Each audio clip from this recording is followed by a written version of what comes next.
All right, let's go ahead and get started. Welcome. We'll start with the Pledge of Allegiance today.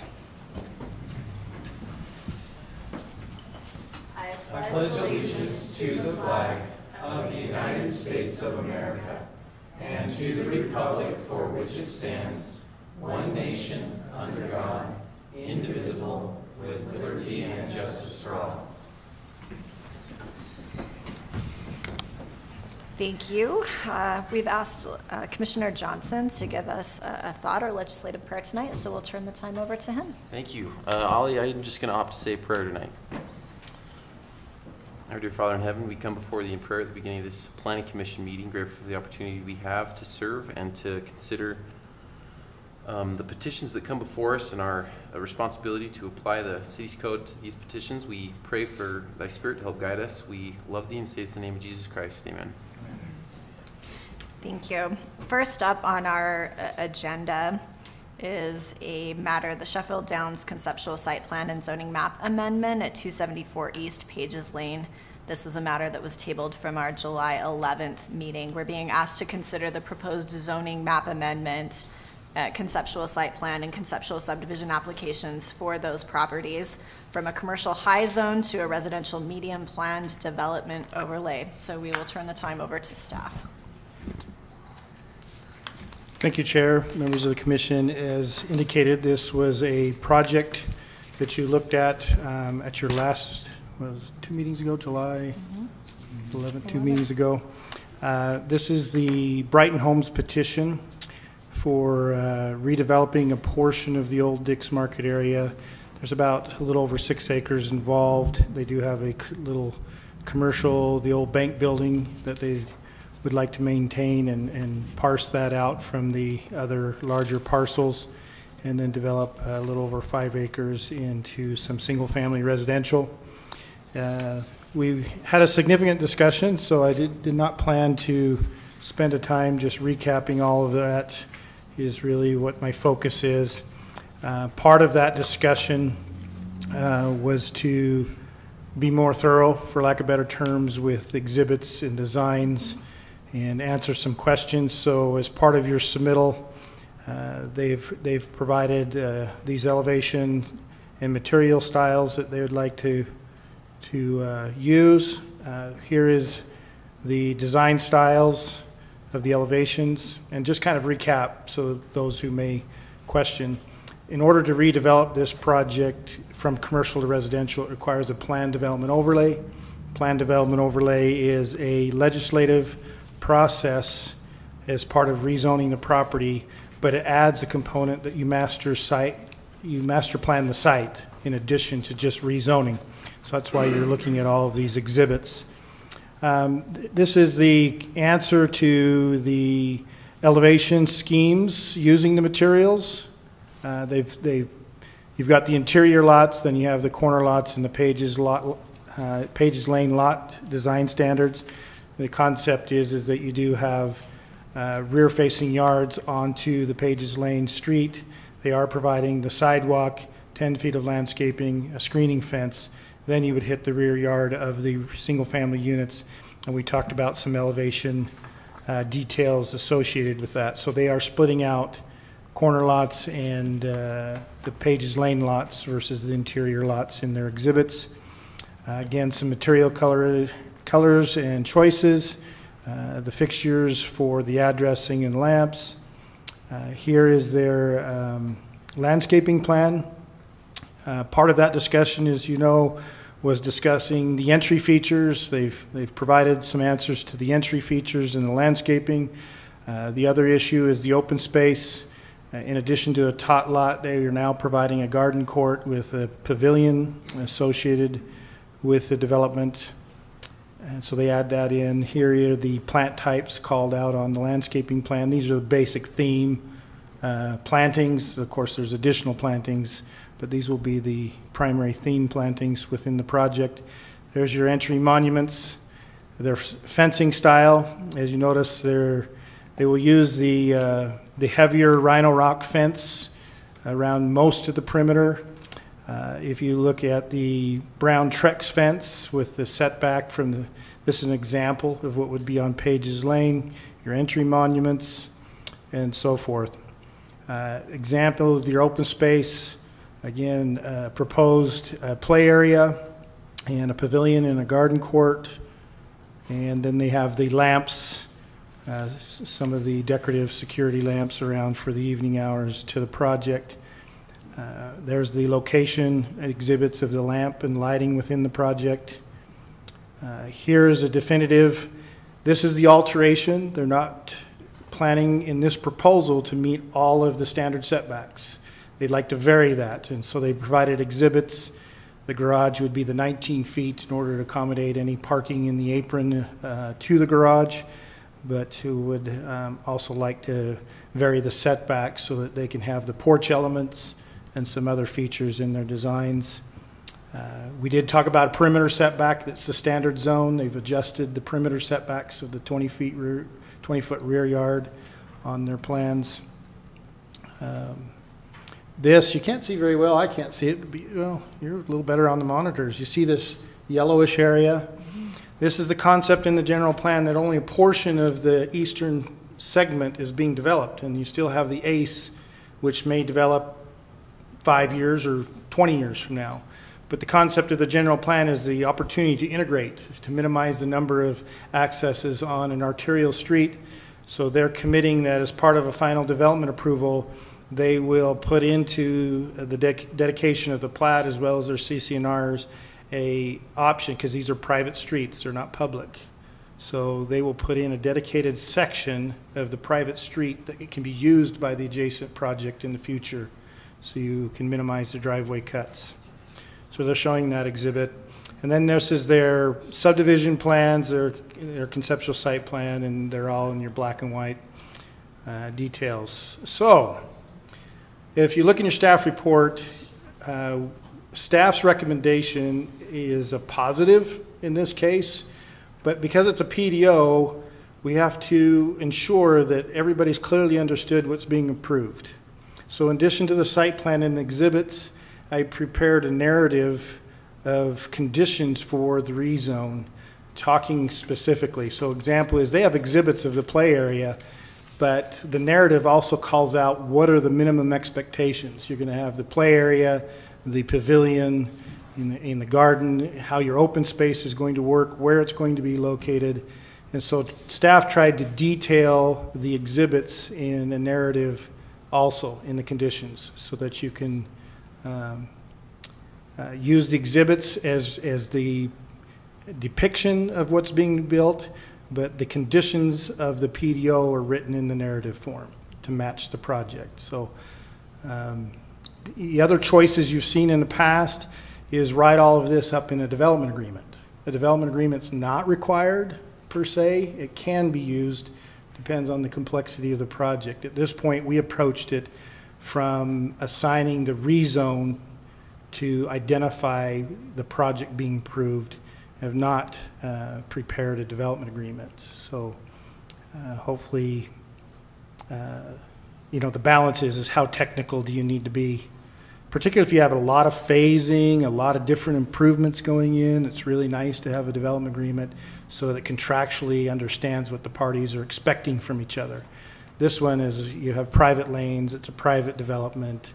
There's not really a phasing plan for the project, so we felt like the PDO conditions of approval would be sufficient to cover it.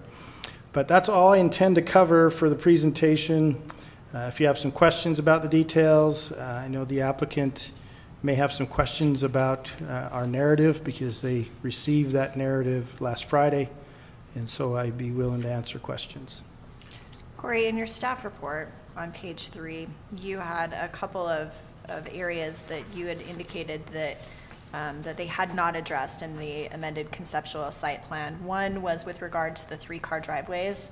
The concern was that it was going to decrease the impervious surface expectations with regard to that 40% limit. Have there been any communications with the applicant since your report with regard to I have not this? received feedback. This stems out of some of the similar concepts of Woods Park at Lund Lane and Frontage Road, where we had a discussion about 2-car, 3-car garages, when they could be done, when they could not be done, and I'm trying to because it shows two-car driveways.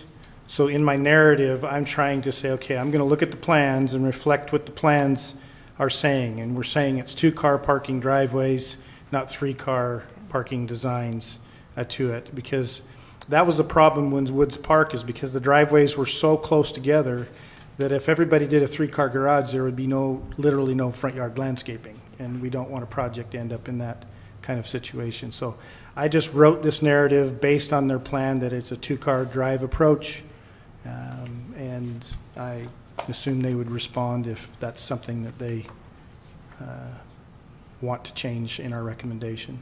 Got it. And my other question was with regard to the matter of RV parking. As I read your proposal simply would prohibit RV parking in that area altogether. Yeah, again, I looked at the plans. They did not come in addressing the RV parking. The plans do not reflect the use of RV parking. So I'm assuming at this point in time that they're not planning for recreational vehicle parking within 33 units. That doesn't prohibit that somebody couldn't use their garage for something, but the lots are fairly small, parking on private streets. I made the assumption that recreational vehicle parking, outdoor storage is not part of this project. So Corey, along those lines then, on the RV parking, when grandma and grandpa come to visit and they drive their motor home to visit, can they not park out in front? Would that be prohibited by that condition in the? Yeah, I think that's the depth of it. I'm trying to call the outdoor storage. Yeah. I believe. I didn't address any temporary. If grandma and grandpa come and visit and they park in the driveway, is that a problem? I didn't view the RV from that standpoint. I viewed it that somebody's permanently living there and bringing in their recreational vehicles. No, I get it. That's a fair, that's clearly what I think we want to do, is say long-term, we don't want people just leaving their RV all summer long and all winter long out there.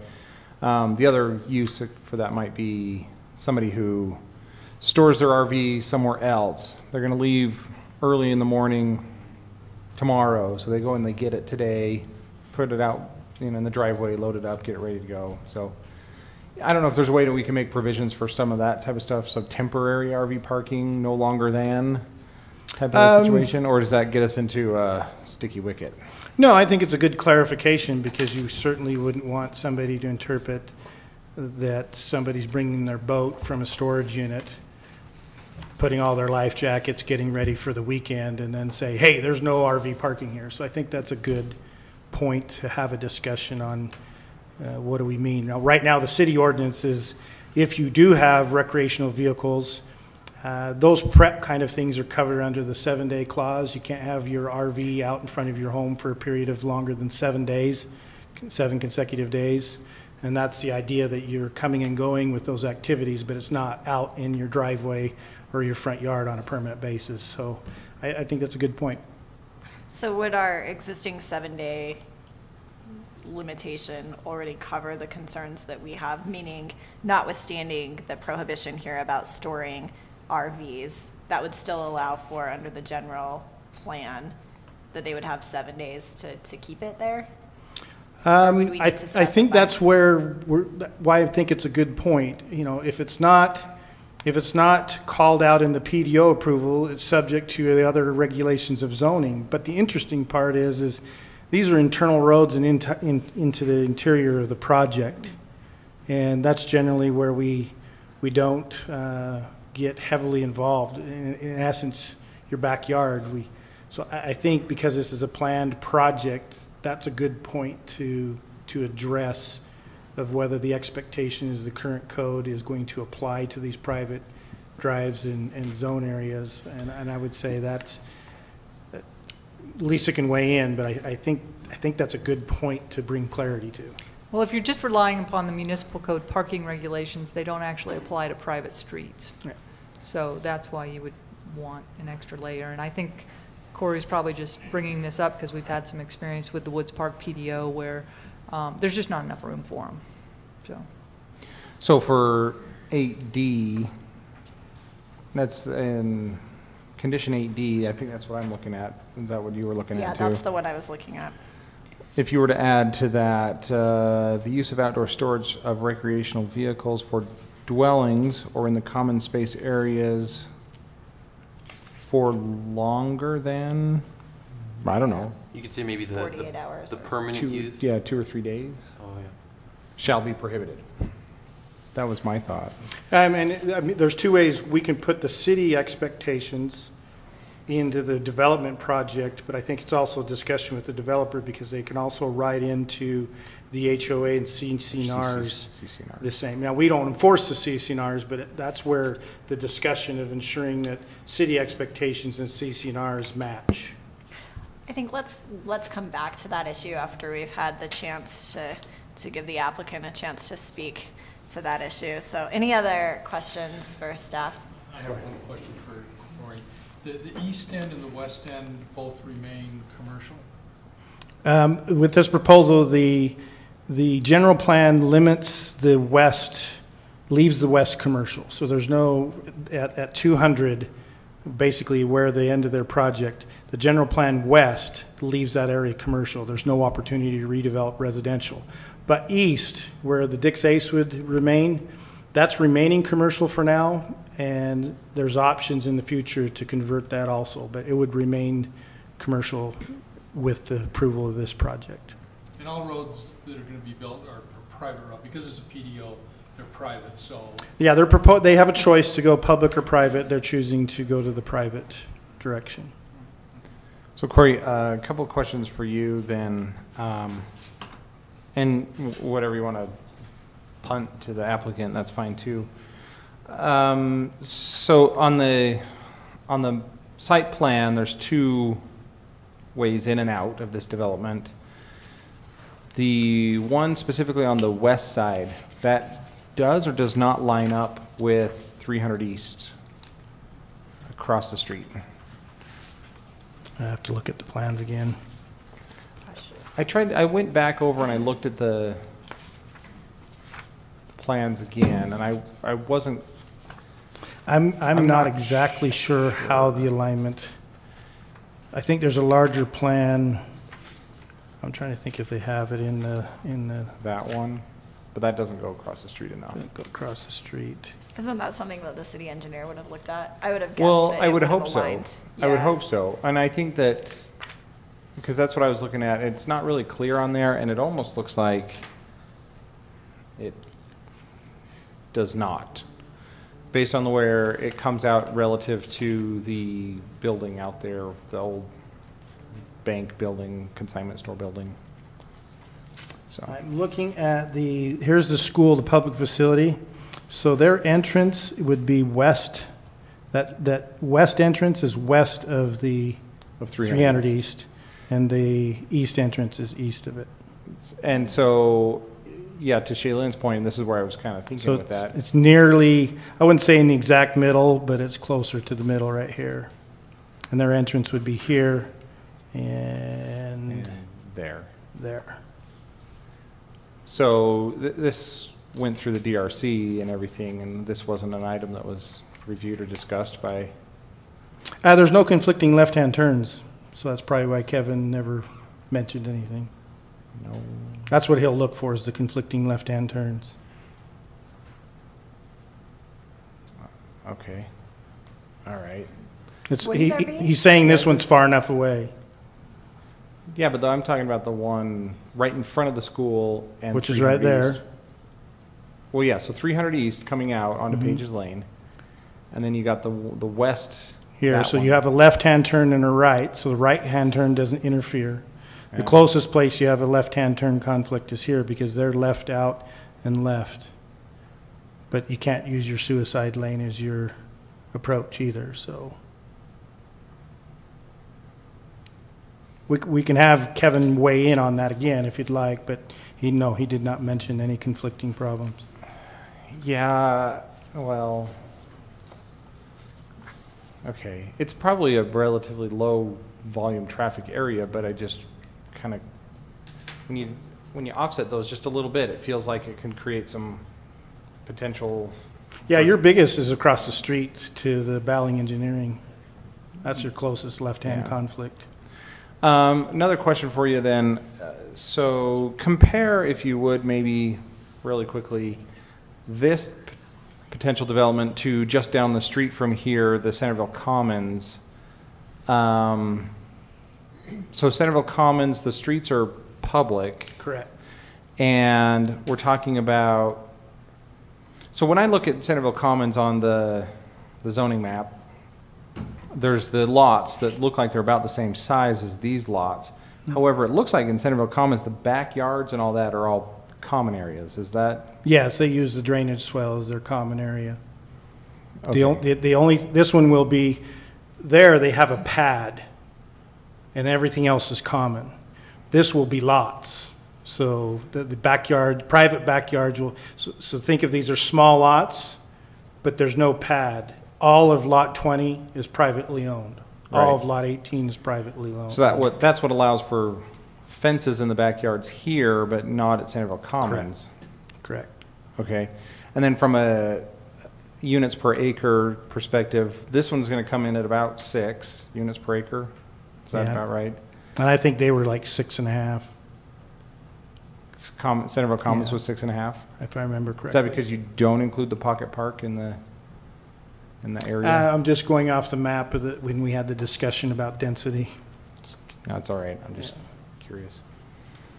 The, Okay. the difference on this one is that had a potential to range up to 8. This does not have potential to go above 6. And then my last question, and this might be for the applicant or not, but how does this plan, and I can't remember if we talked about this last time or not, I think we did, but how does this plan scale? As the, what's being turned into the nail salon, if that down the road doesn't work out, how does that get incorporated into this development? And then, that's my main concern, because that's kind of like the oddball piece right there. The other side, the ACE and the cleaners, that's a big enough area that I think you can make that work. But specifically what will be the nail salon out front, how does that get incorporated into this It will be development? difficult to incorporate because although there is a lot of park space, it'll all be privately owned. So I don't see in the foreseeable future that if the nail salon goes away, that the 33 homeowners, unless there's an advantage somehow they see to themselves, I don't see them amending their CC&Rs to allow somebody else to access their private land. So that nail salon becomes an independent lot under the RM option to come in for RM, whatever that may be. Now, the difficult part of this little nail salon and the eastern part of the Dick's Ace is right now to ask for redevelopment to single family, you have to have a minimum of 5 acres. That's what the general plan says, and this is 5-point-something acres. The nail salon is way less than 5 acres. The Dick's Ace is only about 3. So there's still going to have to be future amendments to convert residential because now it will drop below the 5-acre horizon. But yes, your assumption's right. The nail salon is going to be limited in its ability to redevelop. And my understanding is that is actually not part of the PDO, Correct. the nails. Right, and that's my question is what happens down the road when the nail salon decides not to be a nail salon? How is it get incorporated to this or not? Or do we just get stuck with this island? So that was, And I think the applicant can address that. yeah. All right, any other further questions for staff? If not, we'll go ahead and invite the applicant to step forward and speak to this matter. I know we know you, but if you could just introduce yourself for the record. Great.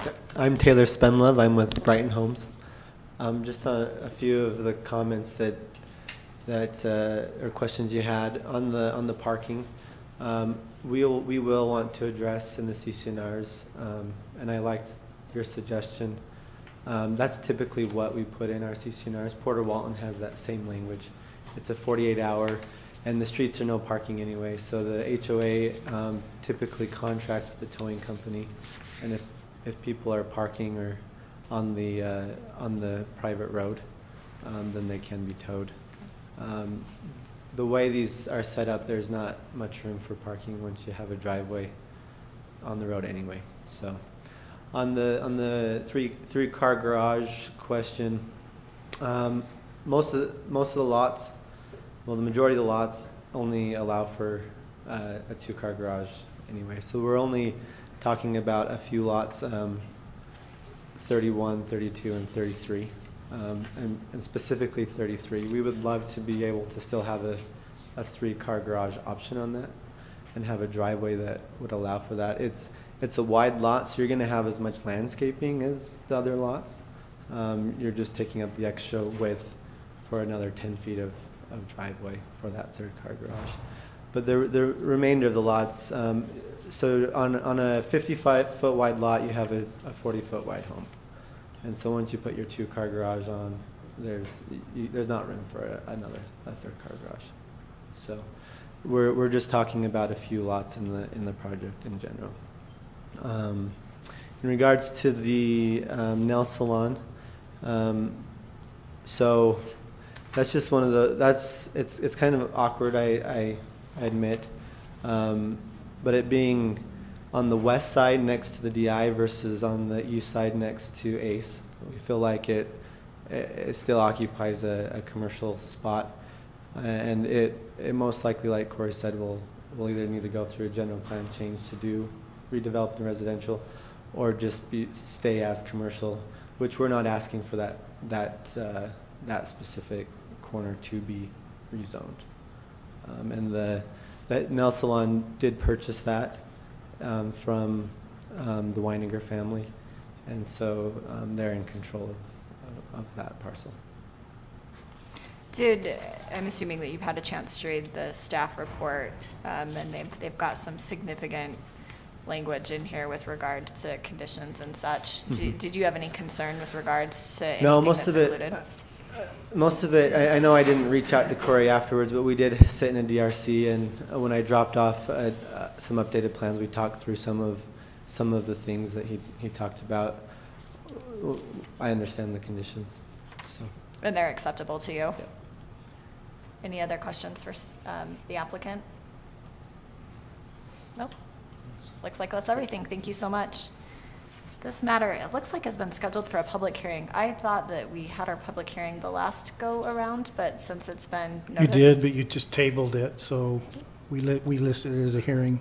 All right. Well, since it's been noticed as a public hearing, we'll go ahead and open the public hearing and invite any member of the public who wishes to speak to this matter to step forward. If you would like to speak, go ahead and step up to one of the two mics and state your name. Is it only concerning this matter? It's only concerning this current matter. Okay. Yeah. I'm If you could. Maureen Huffaker. I just have a question. When he said that there's no parking on the street, where do visitors park? You're going to tell them? Because I've noticed a lot of the developments, they have very narrow streets. I think Bamberger, is narrow. People park along, and where do people come? I mean, you have visitors. That's just my question. Okay, thank you. And we'll go ahead and answer questions at the end. Would anyone else like to speak to this matter? Seeing no one step forward, we'll go ahead and close the public hearing. And Corey, I think that that's a relatively easy question to answer. I hope so. The single family, as you heard, the two-car garages, so the requirement for the dwelling unit will be 2. Our ordinances require a half a stall per unit. They're going above that. If you look up on the site plan, their west entrance takes you in over by the park, and there are 30 visitor parking stalls by the park. And then the driveway is available for And then the parking driveway as is well. available also. Right. Yes. In the driveway. Or the Yeah. Yeah, the parking is in the driveway, in the garage for the residents and visitors, if they want to use the driveway. There's also 30 additional stalls around the park that are available for visitors. So that's one, they're providing, instead of a half a stall per unit, they're providing 1 stall per unit. Thank you, Corey. And I will invite the applicant if you want to speak to that question. I just figured that was one Corey could take. All right. Okay. Any further discussion or debate on this one?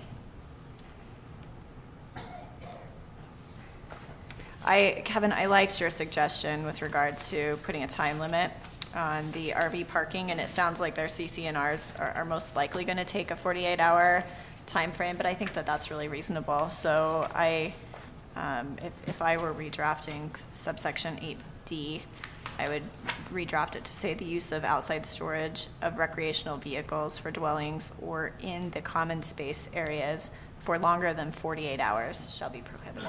Yeah. I will entertain a motion. Well, really quickly, before we do that,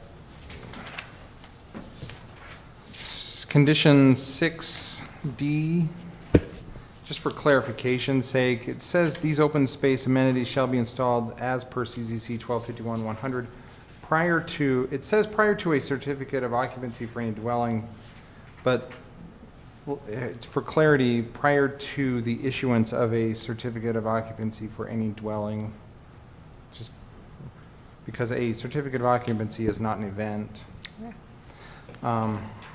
There is an extra B in 5D. Sorry, I got the red pen out this week and I got it. So the side yard areas between buildings, dwellings, and any front yard areas shall not contain any fencing. So strike Wait, the- sorry, which one are you on? I'm on D. 5D, 5Ds. 5D. Where were the two Bs? Sorry. There's only one B It's the on, word D. D and the B and D. Excuse me? okay, I'm still not within following. 5D, Within 5D. Okay, pause till we Right get there. there. 5D. Oh, yeah, get rid of, oh, yeah, I saw that. kill that B. The word B. Oh, yeah, oh, gosh. I thought you were referring to the letter. I'm Oh, with you I now. know, that's confusing, I know. And then, sorry, one more thing, suggested reasons for action under A. We have Southeast Neighborhood Plan, and then this floating apostrophe S. Just get rid of the apostrophe S. Again, where was that? Huh? Where was that? That's on suggested reason for action Oh, A. suggested reasons.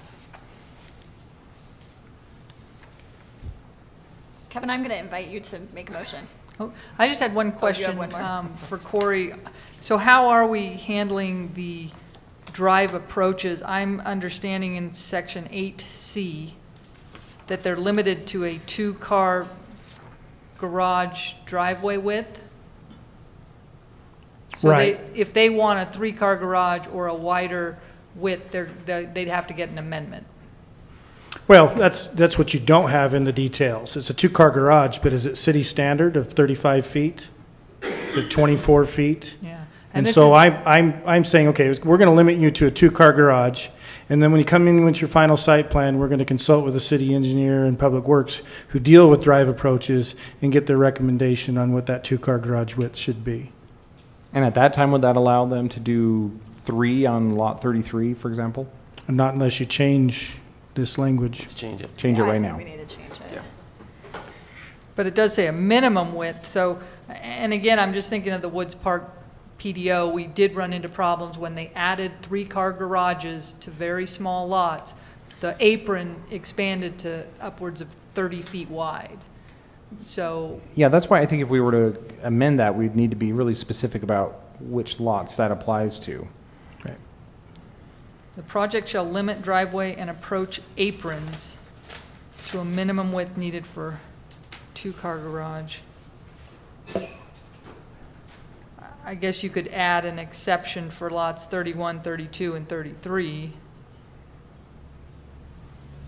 Where the apron per would- the city engineer or something like that. Subject to city engineer approval. I just don't know enough about those lots, whether a 3-car garage is even feasible. I think the developer might have an idea. Why don't we invite the developer to come forward and go ahead and address So this? in our DRC, just in regards to the apron, in our DRC with Kevin, we're trying to do a rollback mountable curb so that you don't have a traditional apron that a driveway would have.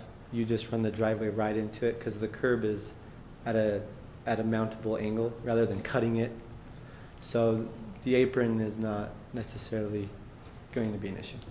We're just worried about, though, the width of that apron approach, instead of occupying all of the lot front yard, just enough for a 2-car garage.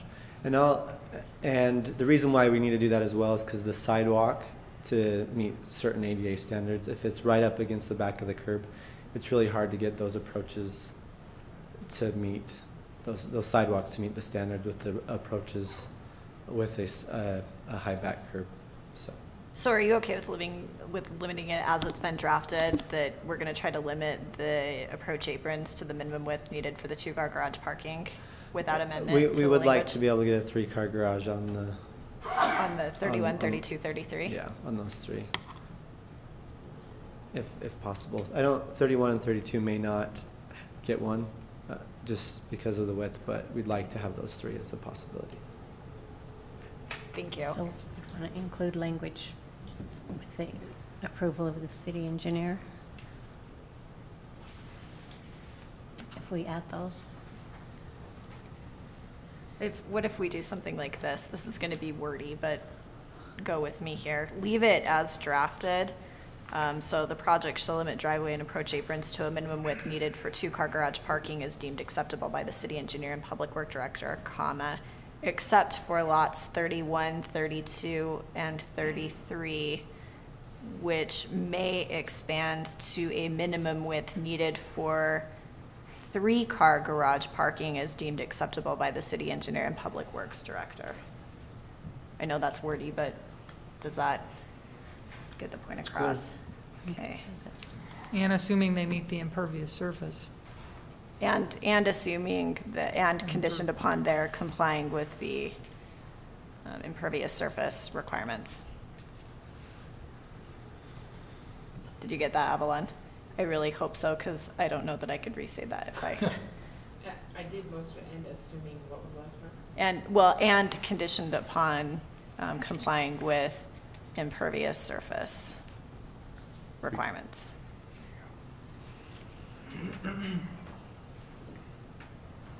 Okay, anything else?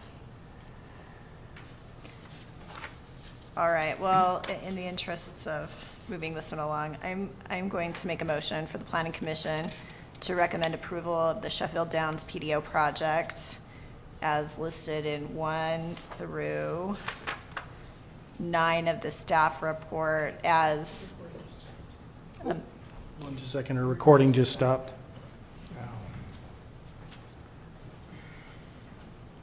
I feel like I should play some kind of like hold music. Elevator. Please stand by. Grab your phone. Let's go.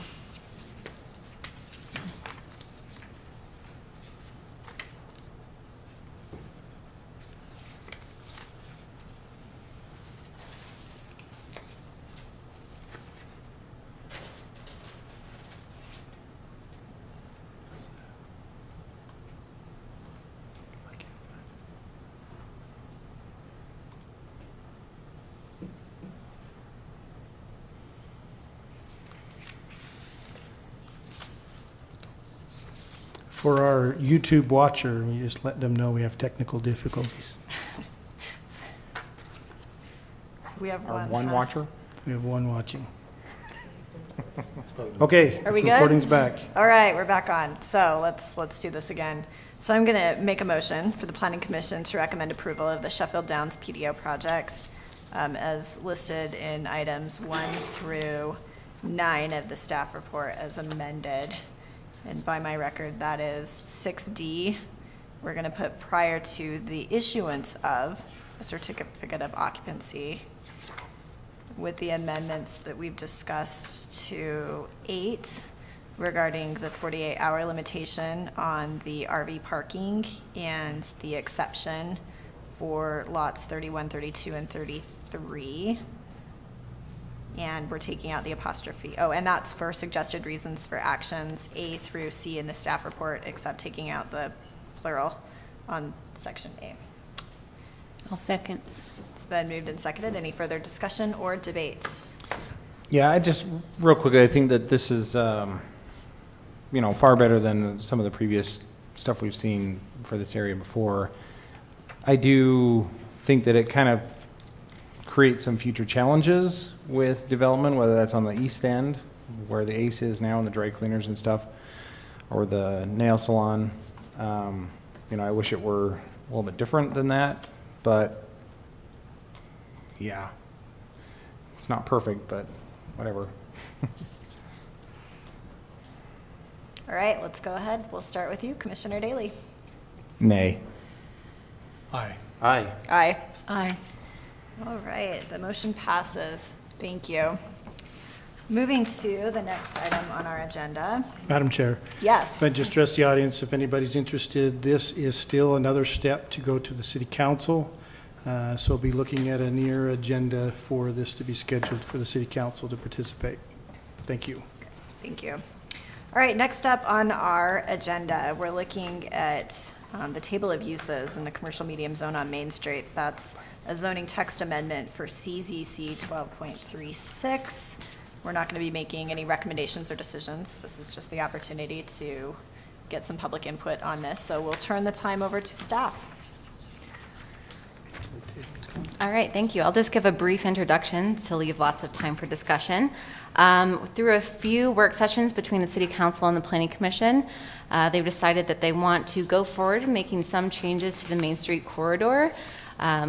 We haven't started to yet tackle the overlay that's currently in place on that street. So they figured they'd start small, and the first step being the table of uses in the commercial medium zone. So the commercial medium zone is just the base zone of the Main Street corridor, and it only exists on Main Street. And so anything that the overlay may add to that is not being considered tonight. We're just strictly talking about the table of uses in the commercial medium zone. We realize that we like some of the uses that are currently on Main Street, but some of the uses, if they came into business today, would not be allowed on Main Street because of the amendments that have taken place. So certain businesses that are currently there, like Cutler's, the gas station, Pizza Perfect, some of these uses would not be allowed if they came today because of the table of uses. Also, we wanted to just kind of open up some future businesses and leave room for more uses, more local businesses to come into Main Street if they wanted to. And that's what we're discussing tonight, the possibility of allowing further uses on Main Street, including some of those that already exist on Main Street. So, and there are two options in going forward in the future, and you'll hear us use these a lot. So we have a permitted use, which is just simply allowed on Main Street. And then a conditional use permit is also a permitted use, but it would require or allows further conditions placed upon that use. So, for example, an apartment building might require further screening in regards of trees or fences or parking arrangements. So all those can be arranged in the conditional use permit process. And so if you hear us talking about those, that's what that means. So it is an allowed use, but there's a little bit more room for restrictions upon that use. So we just really wanted to gather feedback from the public and information on what you see going forward with Main Street. We would like to add some synergy to the local businesses that are already there.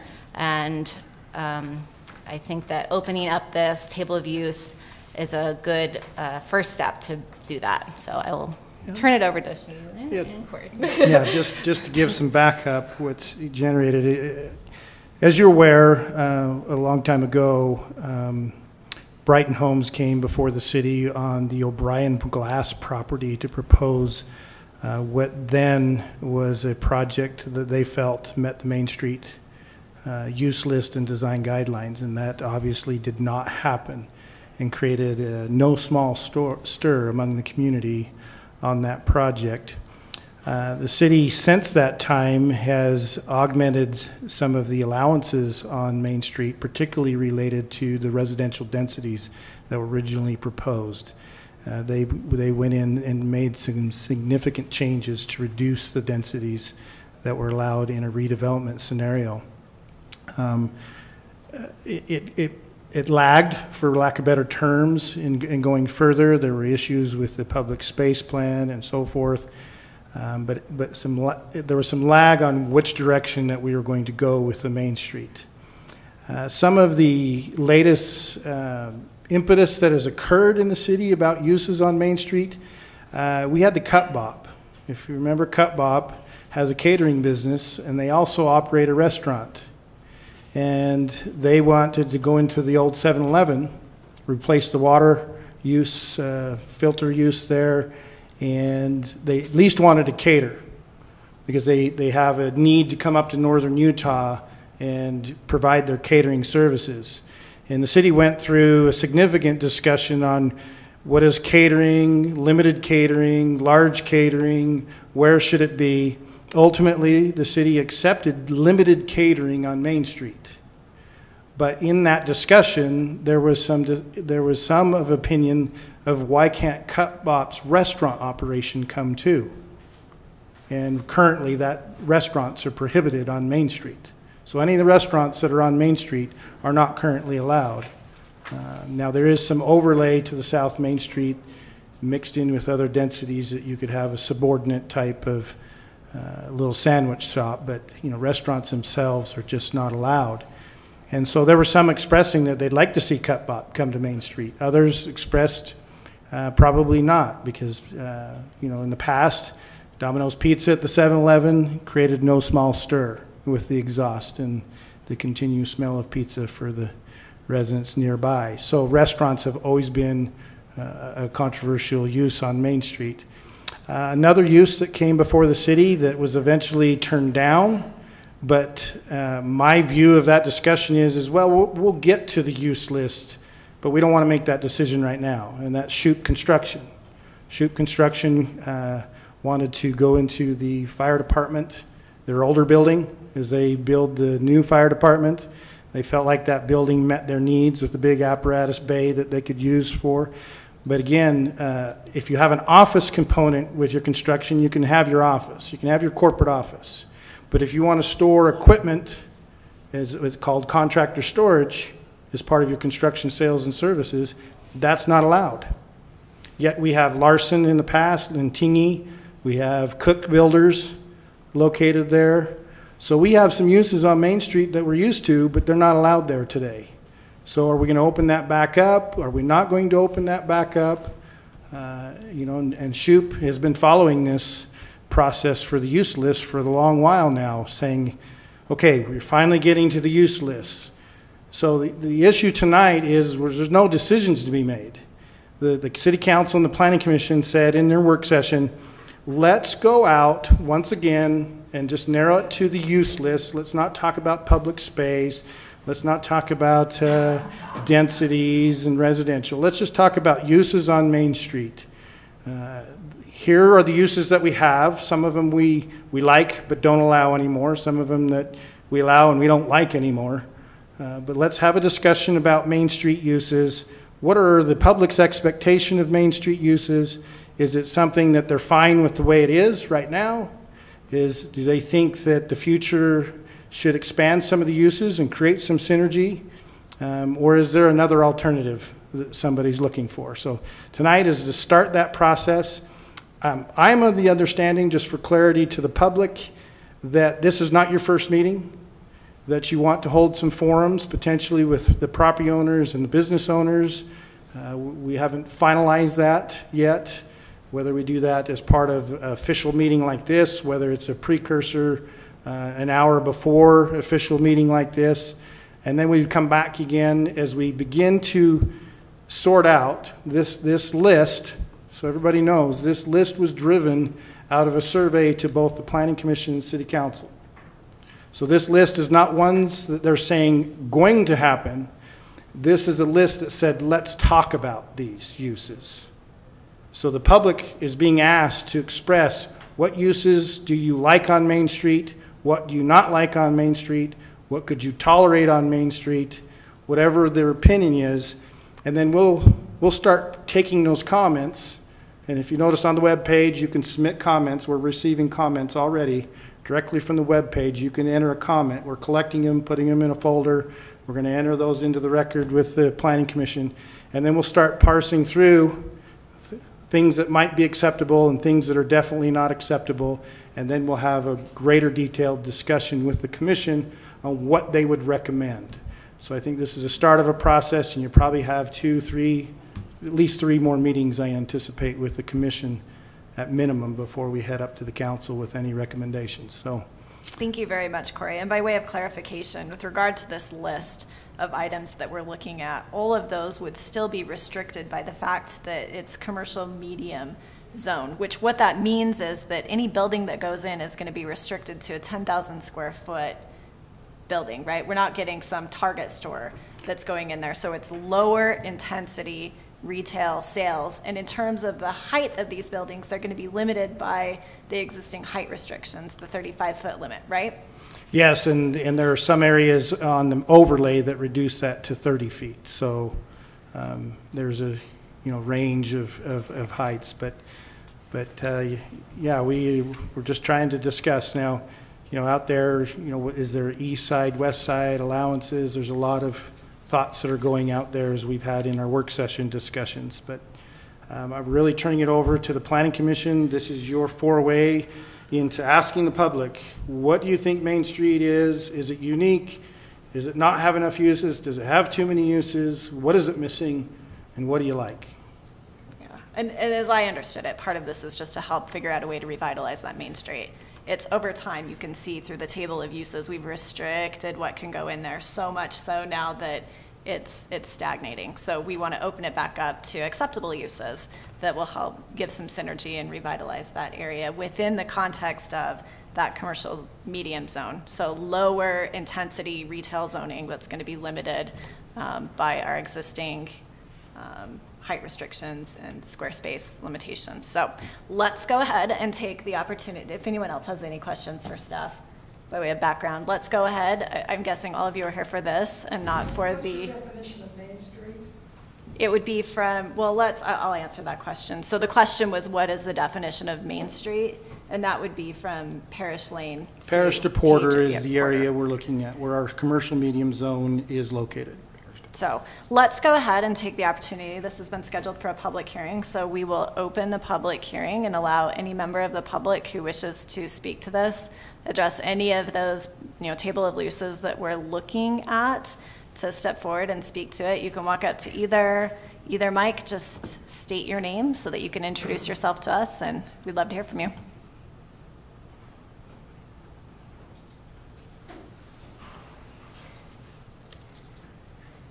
Well, don't want to waste the time. Go ahead and say your name again for us. Maureen Huffaker, Centerville. And I appreciated your comments. It sounds like we're kind of on the same page here. I would just briefly like to say I looked over the list and I was surprised. I didn't realize some of those weren't allowed, but some of them I think, well, why not, like a mortuary? They're always well landscaped. They look nice, and unless they're having a viewing or something, they're very low impact.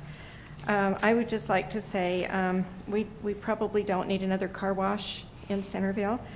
We don't need a hotel on Main Street. I understand we're getting one out by Legacy. And please, we don't need any more fast food. I mean, Parish Lane is just filled with fast food, and we don't need any more of that on Main Street. And I don't know if Trax ever rears its ugly head again, but we don't need that. We have our little grandchildren walking to and from school, and, there are accidents. That's all I want to say. Thank you.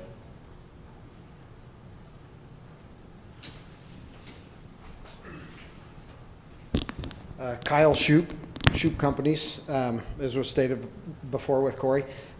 First of all, I want to applaud you for getting to this point and addressing the issue. Just thinking over the past 6-8 months about the whole issue in general with the overlay and with Main Street and what's allowed and what's not allowed. I think in talking with some of the business owners and talking with people who were interested, in doing stuff on Main Street,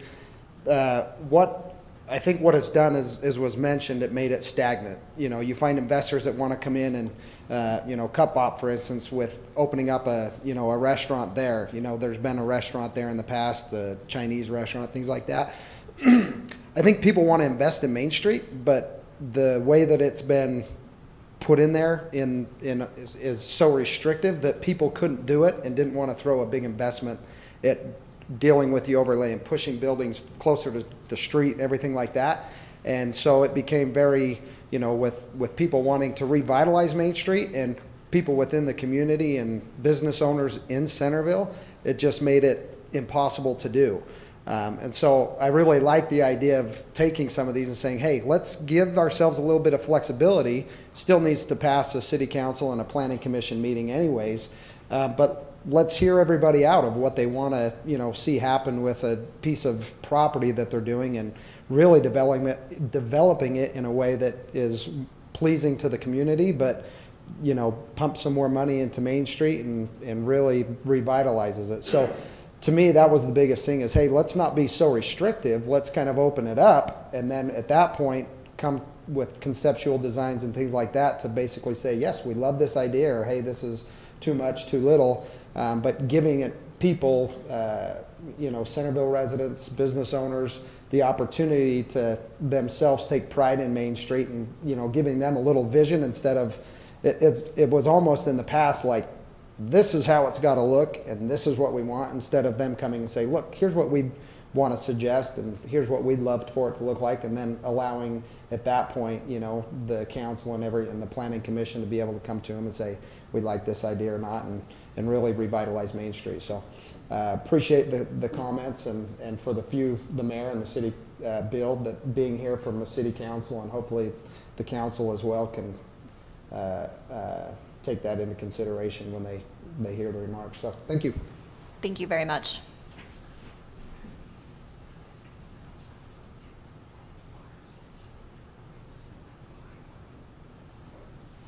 Anyone else? No one else? I'm Nate Hatch. I own Cut Bop. Just a couple things. Cut Bop's just happy to be here. We're just happy to be part of the community. So as it is now, man, we love it. So really what I just want to make a comment about is what my experience has been thus far in Centerville. We have off-premise consumption that's allowed through our conditional use permit. And so what has happened is a lot of people come and see us. We've intentionally left all of our signage just white, because there's so many people that come and say, hey, I can see the trucks here. I had it at the 4th of July, whatever. Where can I get Cut Bop? So we refer them to our Instagram and so forth, and tell them that they can get it anywhere but in this parking lot. But I just wanted to just relate that as I try to kind of explain to people, hey, sorry, we can't be open to the public here, they're really confused. So one, there's a lot of people coming. Two, they're really confused how there's Cutler's, how there's some other types of restaurants, how this has been a restaurant in the past, how come I can't get my Korean barbecue? So anyways, that's just a little bit of feedback on, really from Cut Bop's side, but mostly from the public, So anyways. Nate, I have received no amounts of endless grief from my husband because we authorized the conditional use permit for your side business, but not where he can go get some Cut Bop. So Yeah, I appreciate your comments. I can only imagine if and really, you drive down Main Street and you look over at Cut Bop and it's just white. Well, I can only imagine if I put signage up, people would just be coming all the time. So that kind of, I feel bad, just having those white signs, because I know it doesn't look great, but I can only imagine if I advertised that, people would come. If we were to change, just out of curiosity, if we were to change this to allow for you to have a restaurant and to sell Cut Bop out of that location, is that something that you would be interested in doing? Yeah, for sure. I think, that space is kind of unique in that there's limited parking, and I'm sensitive to the salon and them being okay. And so what I would love to happen is that as part of a conditional use permit, that it would allow walk up, because walk up, you're parking and you're leaving quick. You're not sitting down eating and taking up those valuable spots that the salon would need.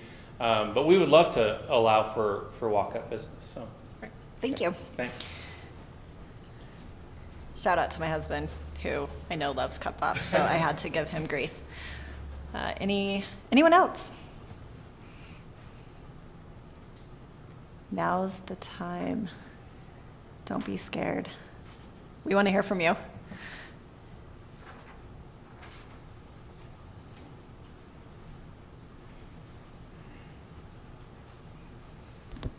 My name's Shane Shoup from the Shoup clan, Shoup Companies. Last we met on our specific need or desire, the Planning Commission came up with Construction Sales and Service Limited, which I think was great because it does cut down a lot of what is feared in the construction sales category. So we discussed a few particular businesses that have a lot of vehicles, both their employees' vehicles as well as the business vehicles.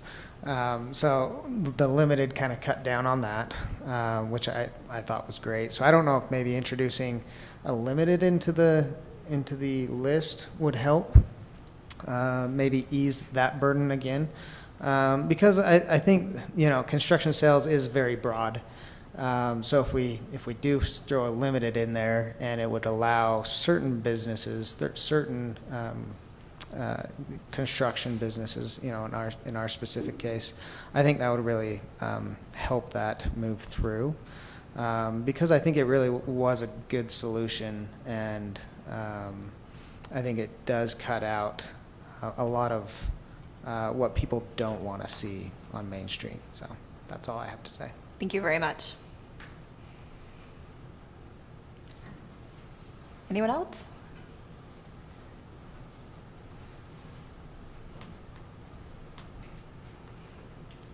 Alan Arbuckle, I live on Pages Lane, but I'm an uninterested party here. I have no ties to Main Street or anything, but just as an observation here, I was thinking of what is the purpose of Main Street in your commercial district is basically to create cash flow from sales taxes. And I would look towards that as what's going to benefit Centerville City and how's it going to benefit Centerville City. Obviously, you got to have growth that's kind of, a good way of growth in that. But I think you've got to look at how you can get your revenue. What's the best? Is it offices or is it going to be retail? I'm shocked to say, or a gas station or some of these restaurants aren't approved on Main Street. I think, whoa, that's news. I would strongly urge that look towards that as maybe some generating revenues. And to restrict a contractor in a commercial zone, I mean, take a drive. 400 East, there's two businesses with employees and in company parks in a residential area. I mean, it's just drive by that every day. And I wonder how they can get away with it, because you won't even let a contractor be in a commercial zone, let alone a contractor in two of them in a residential area. So anyway, there's my 2 cents. Thank you.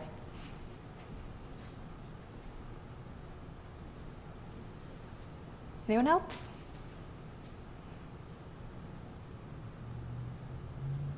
I want to make sure that if you really want to give a comment, that you have the opportunity to come speak. All right, seeing no one else step forward, we'll go ahead and close the public hearing. But we will encourage you, if you have other comments and you don't want to say them at the podium, there is the website where you can submit your written comments. Do you want me to reopen the public hearing so that you can speak? How many spaces are there on Main Street? Let's go ahead and I'll make a motion that we reopen the public hearing. Thank you. I'll second that. All those in favor? Aye. Okay, Ms. Huffaker, will you please step to the microphone just so that those are watching from home can hear your comments? We're looking at such a squat little piece of ground between Parish and Porter. How many places are available that this is even going to impact, number one? And number two, if it's initiated because the old fire station needs to be sold, I mean, go for it. And evaluate everybody that comes in on a separate basis. I mean, all these rules, I worked on that committee, I don't know how long ago for that overlay, and it's been changed over and over again. Why can't we just say we're fluid, bring in a good plan, and we'll talk about it? Does that make sense? I bet there's only 4 or 5 places on Main Street that this even impacts until I retire and you can do what you want. Thank you. Your joy, Would anyone else like to see? I love it. This is great. Everyone, come up, participate. We love to hear from you. Kim Samuelson, Centerville, and my thought is that well, I kind of agree with Ann that it ought to be maybe something on an as-need basis. Leave it open and bring a good plan, and let's talk about what you want to do there. It seems that putting a lot of restrictions on things now, in a couple of years, the situation changes and it is no longer needed or applicable, and creates, you know, kind of a dead space. So I think leave it open. But bear in mind that it is a busy street, a lot of traffic on there already, and whatever goes in there ought to try to minimize that impact if possible.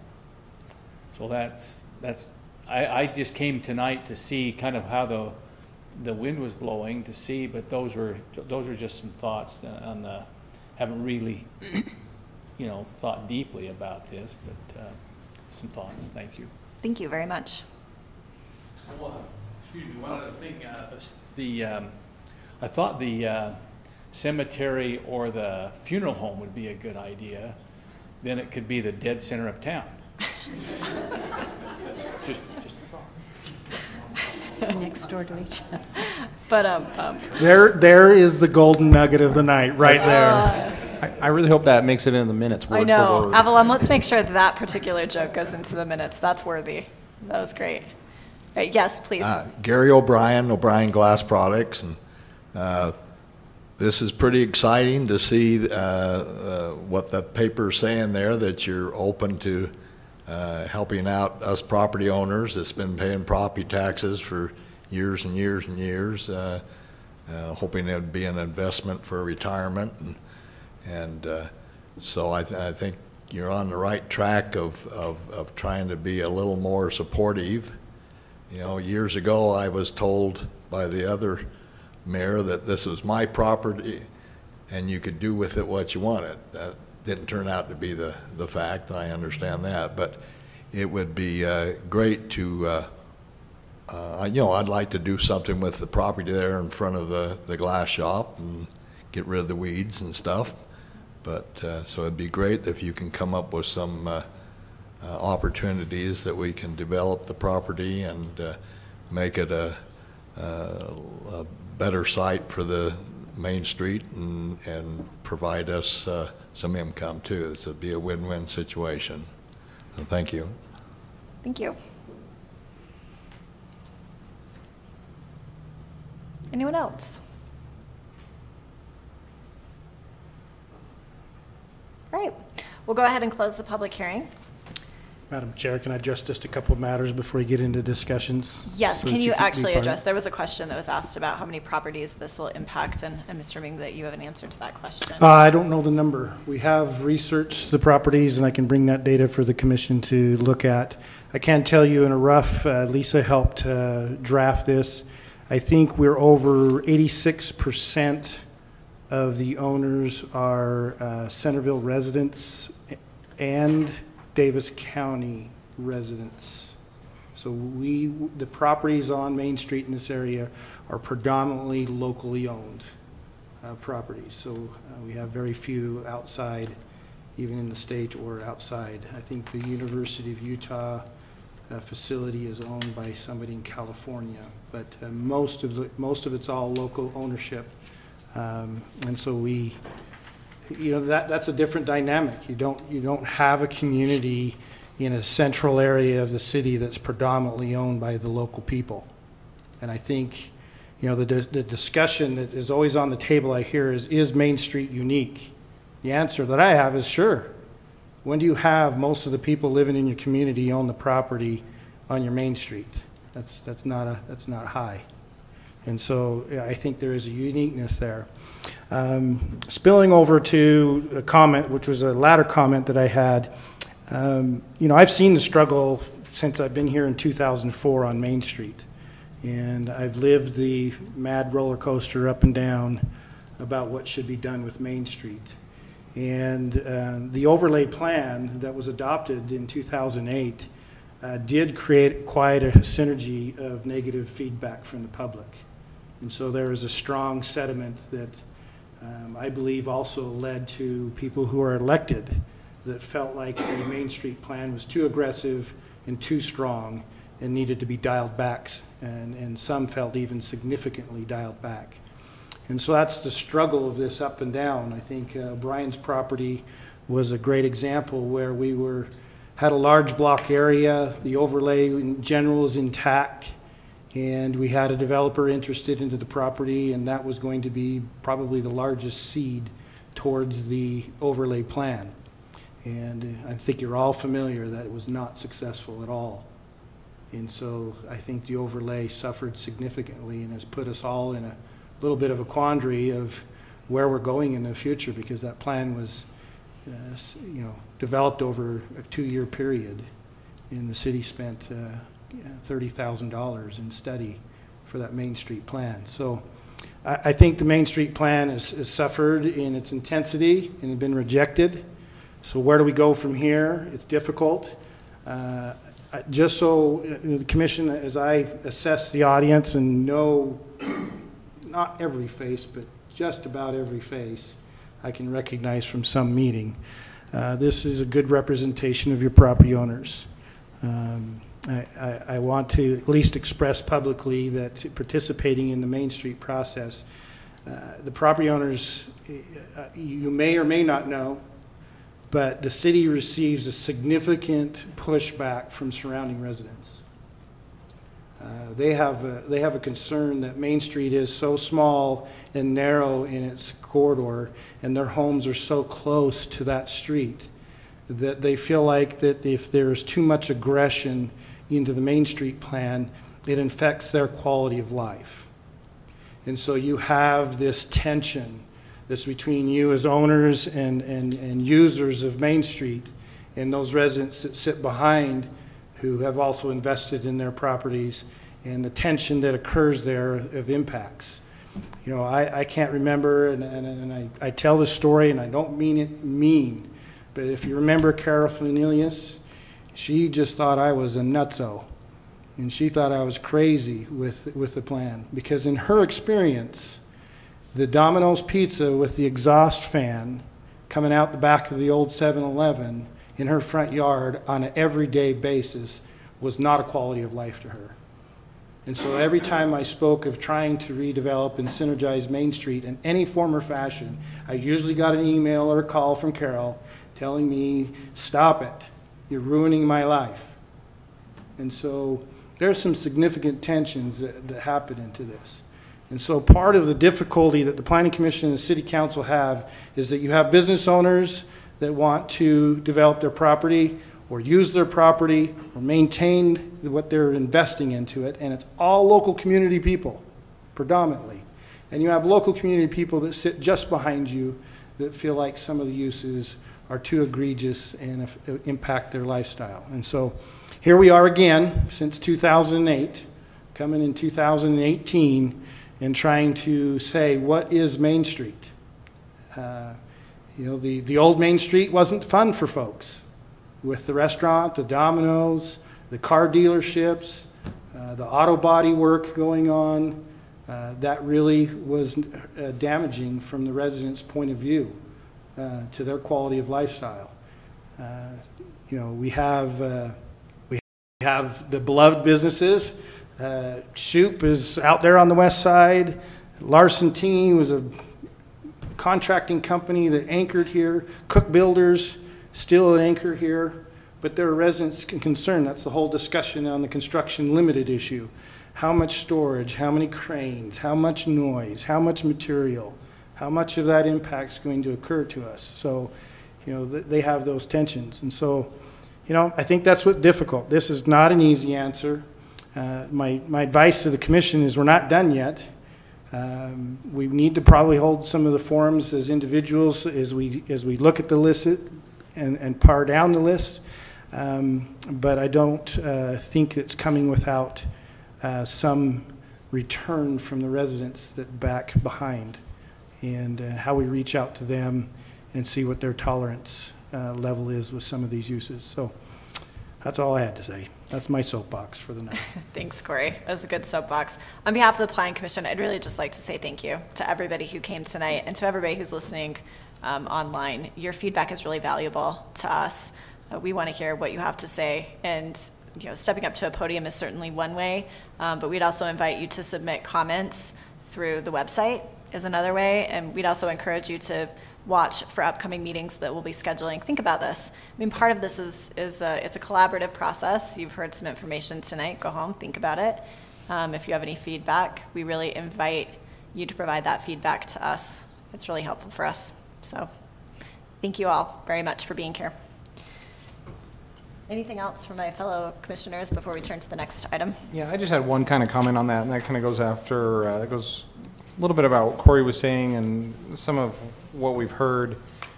Maybe in 2008, the thought was we're going to kind of tighten things up a lot, throw some form-based code on here, and that'll make Main Street automatically look cute. And it didn't seem to work out that way. And so I think this is a really good way to kind of pull back from that, but in a measured kind of a way. As was mentioned at the beginning, Cassie mentioned that there's, permitted and conditional uses here. So I like the idea here of taking a lot of stuff that is not permitted today and going one step up to conditional. Conditionally permitted, I guess you could say, conditional use permit. And that allows us to talk about it, allows us to figure out this type of use is not something we've done in the past. How can we make that use work with Main Street, right? Instead of going just completely wide open, wild, wild west, whatever, with permitted, let's talk about it a little bit. And one of the things that I did was on the list as I went through and said, okay, what would I like to see the use be? And on almost every single one of those, it is from not permitted to conditional. And then the ones that are current status conditional, I left them as conditional because I think that that's good to be able to talk about that stuff. So I like the idea of, as we've talked about before, putting out that open for business sign. Centerville says we're open for business, come and talk to us. But let's do it in a way that allows us to be kind of measured and careful about it. So that's one of the things that I'm looking forward to, and that's one of the things I hope we can achieve in this process. Great comments. Thank you all. And you would love to stick around for our next item on the agenda, which is we're going to be looking in detail at Chapter 1 of our subdivision ordinance, which is really fascinating material. So, and I say that a little tongue-in-cheek, but at least I know that you've done a tremendous amount of work on this particular issue. So we'll go ahead and turn the time over to you. Great, thank you very much. It's very exciting. Please do not feel bad that everyone is leaving for this particular review. That's okay, I'm used to it. Let's see, let me just pull it up. Okay, yes, so I think it was actually 2 years ago, we hired a consultant, Neil Lindberg, who's a land use attorney, to help draft our subdivision code. It's nice to have an expert. This is a big project. So we hired him and worked with staff. We had monthly meetings with him and came up with a draft ordinance, but we never brought it to the finish line. We had some issues at the staff level that we wanted to fix, but we had also run through our budget on the drafting. So This year, as part of the goals, the Planning Commission and the City Council said, well, let's resurrect that project and get it back on the table. So I have brought back to you Chapter 1 as well as the table of contents. And as I said in my staff report, I don't think there's a lot to talk about on these first few chapters, but it will be nice to have some other eyes on it. And also, I think that this is going to help in the process when we bring you the entire Title 15, you will have read it. And you don't have to sit down and spend your entire weekend trying to digest it. So I think it's twofold, to get your input, but also have an easier task at the finish line. We will have more specific questions for you, when we get to some of the procedures. But I thought maybe I'd just start with the table of contents. I really like we're reorganizing it a little bit. With our older code, things just sort of get lumped on at the end, and we tried to go in order of process and things like that. So we start out with the very blah administrative things and the definitions, and then we get into procedure. And the first thing is the existing inventory. What's on your property? Conceptual, subdivision, preliminary plat, final plat. A new thing that we're doing is we're pulling out the small subdivision process. It's always been hidden as a waiver process, and it's called the small subdivision waiver, and it's we said it needs its own process, and when we get to that, we'll let you know, but we're recommending more than one meeting because those need a little bit more review. We also had in here a very detailed flag lot ordinance that I'm now just leaving as reserved. We can decide at the end if you want us to renumber it, but maybe it'll be resurrected. It seems like it comes back every 5 or 10 years, and we'll have a slot for it right there. But for this version, for you, we've taken that out. Same thing with property line adjustments. We're giving it its own chapter. These get very complicated, and so we like having that. And condominiums, and then plat amendments, and then at the end, we just get into the subdivision requirements and then all the bonding procedures. And those bonding chapters are really what started this whole process, because they made major changes at the state law level on, what we can bond for and when we can bond and how it works. And so this is really bringing our code up, because that was one section that was a little not up to date with the state code. But and we're using the state law terms such as performance guarantee and the development activity. So I'm trying to stay very consistent with the state law definitions, and that will help us if there's ever any case law on the state code, it can be applicable to ours. So I don't know if you have any questions on the layout, but I really for me, I like to go from the beginning to the end. And some of those movies where they jump around, I just have a hard time. So this is the way I like it. And hopefully, but if you have any comments of a different order, but that's the idea. Any comments on the table of contents? I love that you reserved Chapter 9 as flag lots. I hope that someday that can be filled with beautiful ordinance language. Great. I think it's fine. Leave it there. That's good. Okay. And as I'm going through, this actually was the table of contents that Neil Lindbergh had created, and he kind of slotted in and kept track of, you've already got this in your code, so you'll see those references to Title 15. Those are references in our existing code, and then if it says new, they're basically new provisions. So you can see we have a lot of new provisions.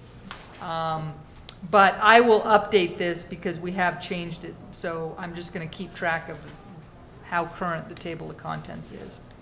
Lisa, I just noticed a couple of typos in the table of contents. Do you want us to address those now, or is that something that you're going to go back and hit? Let's do it now. All right, just a couple, and not typos, just weird periods. I'm glad I just said that the consultant prepared this. Blame it on them. Nice. On 15.4.103. This is final plat, space, period, space. 15.4.103. So it's on page 2 of the table of contents. Where? Under chapter 7, Oh, 7. I said- sorry. Oh, okay. 15, did I say it wrong? Oh, look, because Oh. they have it listed as 4. Sorry. Okay, so I'm looking under chapter 7, final plat. Oh, okay. And then as you see in that bracketed section, 15.4.103. I see. It says final plat space, period space. It's got Oh, like a yes, space kind of okay. hanging out there on its own. Final, yes, okay, great. And then on the last page, page 404, so at the very top of that page, so I'm in 13, chapter 13, that has carried over to that next page, 15.13.130, Period. non-period residential. Great. And then under chapter 14, on 15.14.090, is also as period built. Yeah, that might have been a formatting. That's Yeah, I don't know, interesting. it's, Okay. it's sort of random. And then the only other one I noticed was on, under chapter 17, enforcement. So 15.17.030, that, Yeah, I think all of those are Same supposed to be period. dashes, so it was probably a, just a formatting Conversion. issue. And just out of curiosity, where it says impact fees relocate, do we have an idea of where that's gonna go? I don't. I'll probably put it at the end of our municipal code. The concern is that our development impact fees are currently addressed in the subdivision ordinance, but a lot of impact fees, they might be imposed at building permit, which is Title 10. They might be imposed at zoning with site plan, which is Title 12. So I don't like it hidden in 15. Got it. So I'm thinking of pulling it out. But it does have some statutory hearing and notice and other requirements. It's going to make that a little more complicated. So, Okay. Lisa, just to be clear with some of that stuff then, where it says new, it's not necessarily that's a new concept to the subdivision code. For example, the small subdivision, all of those are new, but that's because it's saying that it's a new section by itself. Yes. Is that yes. right? And so you'll see as I'm going, I am trying to pick up, these are just, I think if we're taking one provision and putting it over in the other and it's very similar, then we have a code provision. But you're right, they're not totally new concepts. Yeah. Are you open for comments on the substance, or do you want to address that with us?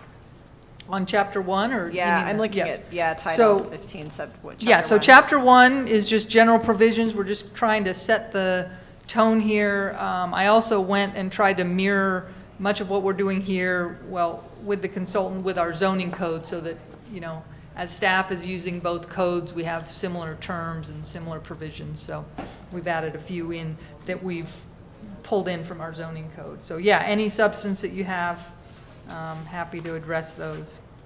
I just had 2 minor nits. So in 15.01.020, we're italicizing Utah code, but in 15.01.030G, we're not. Yeah, it should not be. So we'll- Okay, good. That would be my preference. Okay. But regardless, I think it should be consistent. And then on page 2, under the definition section, certain words and phrases in this chapter, I don't feel strongly about this, but it says may be defined. Well, if words and phrases are defined, shouldn't it be they are defined? Yeah, I agree. Okay. Because certain is already qualifying. Certain is already it. qualifying it, yeah. Yes. Okay, certain words and phrases in this chapter are defined in, yes. And just I like a that. gratuitous comment under 15.01.080, and it recognizes that the provisions of this title are being construed to promote various things, including the welfare of present and future inhabitants, and I just circled it and wrote exactly in my notes, right? I mean, that's one of the things that we're looking at. We definitely want to make sure that we're looking at existing residences, but as a city, we're always looking to plan for the future as well. I just thought, for what it's worth, my gratuitous, yes, we are also looking for future inhabitants to make our city great for our kids and grandkids. Yeah. So Lisa, I have a question for you. 15.01.040 scope. This applies to all property within the city except property expressly exempted by the provisions of this title and other lawful exemption. To help me understand this subdivision ordinance more fully, what would be exempted? So federal property Okay. is typically exempted from local regulations. State-owned and federal are always exempted from State local and municipal. Yeah, so that's mainly. So your schools that are located in your community, they're exempted from the subdivision requirements. Okay. So, but county property is still subject to that? To it? Yeah, I think typically, and that's why the fire district as well. And the fire District. Yeah, that's why the county's coming to you to subdivide that park area space into 3 lots. But so if the, if the Davis School District, which that's considered a state entity, not a county entity, I guess, right? Correct. Because it's, if the Davis School District came in and said, we want to rebuild Centerville Junior High and it's going to be 10 stories tall, we'd just go, cool? Yeah, the only accountability that the state lets municipals is that they have a state inspection program for the construction of the school, and those reports have to be forwarded to the local community to ensure that it's been, but we don't have any appeal, we don't have any rights, it's just disclosing that, yeah, it met our, so your kids can go here and it's safely built. But other than that, they could go 10 stories. And so along those lines as well, last week or 2 weeks ago, we were talking about civic uses along Main Street, and the comment that I made was something along the lines of schools or look different than everything else. But so the Davis School District could build a school and it would not be subject to the Main Street overlay design guidelines. Correct. Okay. Now, I can tell you the politics, though. The post office wanted to build in Ogden City. They did not want to comply with Ogden City's desire to have a chance to review the site and how the accesses work and so forth. But they needed sewer and water. Did they put in a septic tank in order to? They dug Yeah, a well and a septic And tank? there are some So provisions they in worked with LUDMA the about city. schools, and, it kind of, we've really lost our local regulation of schools, but there are a few things that cities can dabble in, but very few. All right, that's good. I was just trying to get an understanding of what is exempted from this title. Thanks. Great. Anything else? That was it. Okay, it was a pretty easy one, so you've already done chapter 1. I think there's 17, so it's great. I know what we're doing for the next year. Thank you very much, Lisa. We appreciate your work on that one.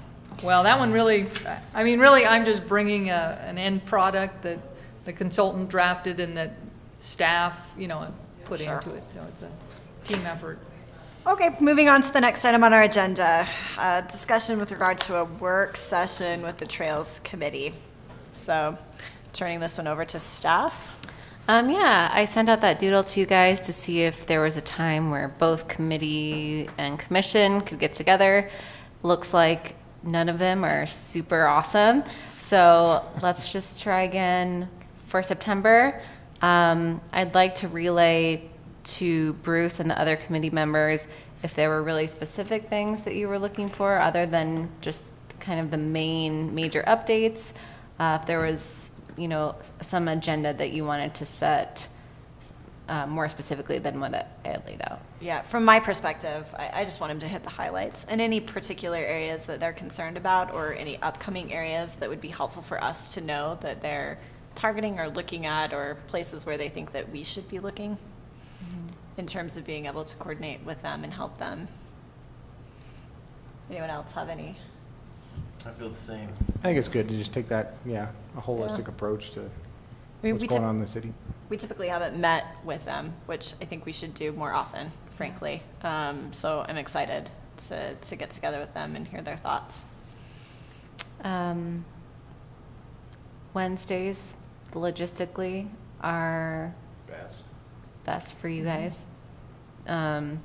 They always meet pretty late on the third Thursday. I think they meet at like 8. So I was trying to at least leave an option to leave us to come to them kind of a thing before their meeting. So I am going to have a few kind of like later Thursday meeting options, just so you guys know. Just so I'm trying to meet them halfway. Sounds great. Thank you so much, Cassie. All right, number 5 on our agenda, City Council report. They attended the city council last night. They had one item, and that was your fire station code amendments to the South Main Street plan. And They did adopt those. It didn't go without that there is some frustration on the council's part that the fire station had to be subject to the overlay standards. Resulting out of that, they have decided to have a work session inviting me to attend so they can understand what the overlay form-based system is. So that will, they want that on the 21st, I believe. There was discussion on whether inviting the commission. It's not a rejection of you. Their position is there's some of them that don't, in the minds of a few, probably not everybody fully appreciates what the form-based code is doing. And so they want to understand that. Now this does stem from conversations outside of meeting where I've indicated some frustration to the city council in not giving clear directions and not helping us be successful as a commission. I referenced previous work session meetings talking about giving us clear direction, and that if there's something that they're frustrated with or don't understand, they need to do a better job of coming to that understanding, because it's not helpful for us to be going off on a Main Street use list when they're still struggling with other issues and can't focus on the uses because they're focused on other elements of the overlay zone. So I'll meet with them the 21st. They have a short meeting, so they'll break out after the end of their meeting into that work session. And my attempt is to see if I can give them Form-Based Code 101 course in an hour, hour and a half with them. But they passed the amendments. I can tell you that there's some sentiment that they want to change the plan further so that the fire department doesn't have to build some of the improvements that were required on the site plan. But they did recognize that interrupting the fire department at this time to get underway in construction and go to final site plan would be a delay. And so you may hear at least in their chatter at the meeting, they want to quickly understand what that overlay is, how that affects the fire department, and you may see some requests coming from them to go and edit some specific standards to the Main Street prior to you getting done with the use list. I don't know. It's a little bit hard to gauge exactly what they want, but just be aware of that. Great. I'm just curious, what types of improvements were they concerned about that were being required that they would not otherwise require? Well, the general consensus is they're worried about the design of the building. I think we overall convinced the chief indicated that the building and where it's being placed, he's satisfied with, regardless of what code changes. The whole issue for him was how much plaza space percentage of the building he could get, and he's happy with where it landed with the amendments. There's some unhappiness that even had to be a discussion. This plaza features, and that extended over to maybe some not clarity in their mind to the gap plaza space, the gathering, when you have too big of a gap between properties. They were uncomfortable with that specifically. I think that's probably the number one concern they have is the gap plaza. I think some ancillary concerns is the apron design as a substitute plaza, even the requirement to have the colored and the stamped concrete and the other design features bothers a few of the council members. So I think it involves the plaza and those features associated with it. All right, thank you. All right, moving on. Anything separate in the Community Development Director's report? That was all one. Well, Cassie, do you remember what's on the board for the next meeting? We only have one text amendment about murals, and Oh, that's if there's right. anything else. Murals? Murals. We have a, So we only have one application in, so if there's anything else, Lisa, maybe you can do some training or anything else you want to discuss. Yeah. Training would be good. Well, I have to do the open meetings Yeah. this year. It's mandatory. This is for which The meeting? 22nd.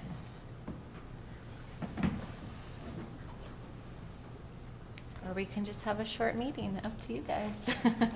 Seems like we should be able to take advantage of it. Let me also give some thought to that and see maybe there's something else that we can throw onto the agenda as well, moving along our proactive planning. We're kind of limited in terms of, I think, what we can do until we get some better direction from the city council. But let me think on that. If anyone else has some issues that you think that we could productively address at our next meeting, I'd like to take advantage of the time. But in the interim, Lisa, Yeah, let I'll me know have if- chapter 2. It's just Okay. definitions, which may change, but you might as well look at them and see what we're We doing. can do here. that. And if you have training would be good. Yeah, and if I do have to do the open, Mackenzie was getting on me for that, so. The 22nd is the first day of school, so it might be nice to get away from the grumpy kids who had to go back to school. You know, at one point you Take a also, break. in addition to open records, I thought that it was really helpful when I was a new planning commissioner for you to do the training with regard to legislative decisions versus administrative decisions. I don't know if you feel like dusting off that particular presentation, but we have a couple of new members on the commission, so it might be Sure. worth just revisiting. Okay, yeah. Okay, and anything else, Cassie? That was it? Okay, moving to the last item on our agenda. We'll be reviewing the minutes from July 25th. I appreciate Vice Chair Daly for running that particular meeting. It looks like you guys went really long, so I felt really bad reading those minutes, but appreciate you for We spent a surprisingly long time talking about gaming trailers. doing chairs. Yeah. Yeah, we did. It was, yeah, I actually kind of felt that from reading the minutes, but I'll admit, I'm going to confess, I didn't go back and listen to the actual discussion. So I've concluded that Becky is not a fan of trailers, just in general. I know she had some concerns with the cup trailer too. So, all right, but anyway, love Becky. So here we go, moving through page by page. Starting with page 1, any comments or corrections? Yeah, I have one on page 1. Line 46, I would like to insert, let's see, the commission discussed, and then insert the need for suggested condition 3. Essentially leave the rest the same. That, in my opinion, helps to clarify the context of what we talked about, instead of just saying we talked about it. And then, of course, when you get over to the next page and we make a motion and you're like, what happened exactly, why or what not. But we discussed the need for condition 3. So. Great. Any other comments on page 1? On page 2.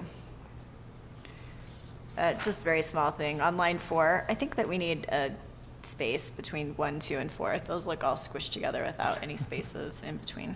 It's true. Anything else on page 2? Page 3? Page 4? Page 5? Oh, this is such a minor ticky-tack thing, but on lines 25 and 26, can you put that 4-1 together? Just do that hard space return so that it's together. It just looks weird separated. Anything else on page 5? Page 6. Page 7. Page 8. Page 9. Page 10. Page 11. And there's another one on page 11, line 42. Where it's just splitting 5 and 0 across the, let's just keep those together on the same line. There's a term for that, I can't remember what it's called. And page 12. All right, I'll entertain a motion. Madam Chair, I move that we adopt the minutes as amended. A second. It's been moved and seconded. All those in favor? Aye. Any opposed? Great. Chair Heyman, just for announcement, I think we're losing Avalon. What? I think she's got a promotion. Okay. To the city council? I got a promotion at my regular job, Good. and so now I'm working a lot longer hours. Oh. And there's just not time to work anymore. Well, congratulations. To the best one we've had yet. I know. Yeah, no. That's why I wanted at least her to be recognized, that the time duration here has been very beneficial for us. We've gone through a few where there were some ups and downs, and she's been great. And wish her the best. I wish I could call her boss and say, why'd you do that to us? But I don't think that's appropriate. I'll be at the August 22nd meeting still, but then Great. we'll be back. Yeah, I Well- wasn't sure exactly when you were leaving, but I knew it was soon. We're gonna miss you. I've definitely enjoyed your minutes. They're very clean and concise and accurate, so, yeah. We gotta get Steve to pay that position a little bit more, you know? You have done a fantastic job. You should really be commended for your work on these minutes, so thank you. Yes. All right. I think the only item left on that agenda is adjournment, so I will move that we adjourn. Second. All those in favor? Aye.